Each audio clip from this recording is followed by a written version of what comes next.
bigat-bigat po na dagdag singil sa produktong petrolyo ang namumuro bukas. Ayon po sa pagtansya ng isang oil company, posibleng pumalo o umabot ng hanggang piso't 80 sentimo per liter ang dagdag presyo po sa diesel. Hanggang 70 sentimo ho naman ang tinatayang ipapatong sa per liter po ng gasolina. Ito nga'y kasunod ng malaking rollback na ipinatupad noong po nagdaang linggo lamang. At ayon po sa Energy Department, natulak daw ito ng forecast sa demand ngayong taon. Nakikita raw kasi ng OPEC Plus na tataas ang demand dahil sa mas malakas na konsumo para po sa travel at turismo. Nakakaapekto rin daw ang agam-agam sa magiging hakbang ng US Federal Reserve pagdating sa interest rates nito.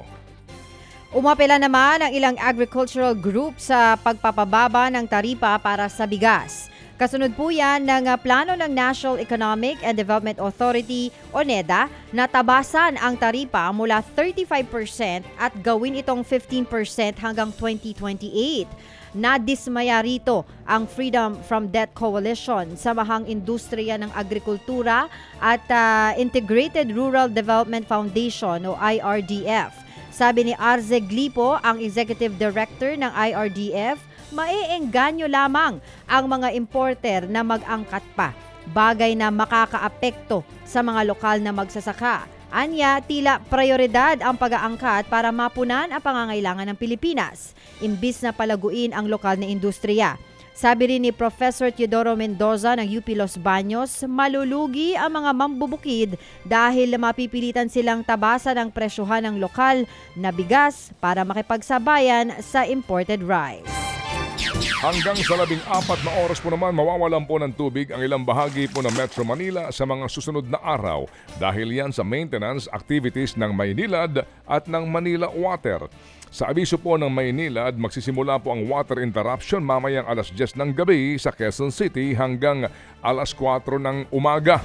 Ito po'y mauulit hanggang Biyernes ng gabi. Mawawalan din po ng tubig ang Maynila at Caloocan simula Huwebes, alas 9 ng gabi hanggang alas 11 po ng umaga kinabukasan. Para po naman sa mga customer ng Manila Water, mawawalan din po ng tubig ang ilang parte ng Maynila, Mandaluyong at Cainta, Rizal bukas. Simula po yan alas 10 ng gabi hanggang alas 4 ng Miyerkules. Bukas din po magsisimula ang water interruption sa Pasig at Quezon City. Sa Pasig naman, ito'y mauulit sa Miyerkules ng gabi, habang ito rin po'y mauulit sa Huwebes ng gabi sa lungsod ng Quezon. Patuloy namang umakyat ang utang ng Pilipinas mula sa labas ng bansa. Base sa datos ng Bangko Sentral, nasa higit 128 bilyong dolyar na ang debt stock ng bansa. 3.3 billion pesos ang nadagdag dito mula noong katapusan ng 2023. Pero tiniyak ng BSP na manageable pa naman daw ang debt to GDP ratio ng ating bansa. Maganda pa rin naman daw ang lagay ng gross international reserves ng Pilipinas na siyang batayan ng kapasidad ng bansa na bayaran ang utang nito sa ibang bansa.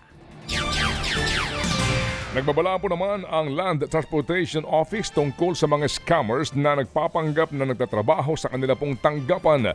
May mga nakakatanggap daw kasi ng text na nagsasabing meron silang traffic violation.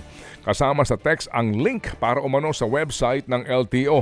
Paliwanag po naman ng ahensya, hindi naman sila sa text nagsasabi kapag may violation ang isang motorista. Kapag pinindot daw ang link, mapupunta ang user sa peking LTO o Land Transportation Management System Portal. Babala ng LTO, huwag itong pindutin at huwag ilagay ang personal na impormasyon dahil nakukuha ito ng mga scammers. Ted Filon at DJ Chacha ngayon nasa Radyo 5 92.3 News FM Monday to Friday 6 to 10 a.m.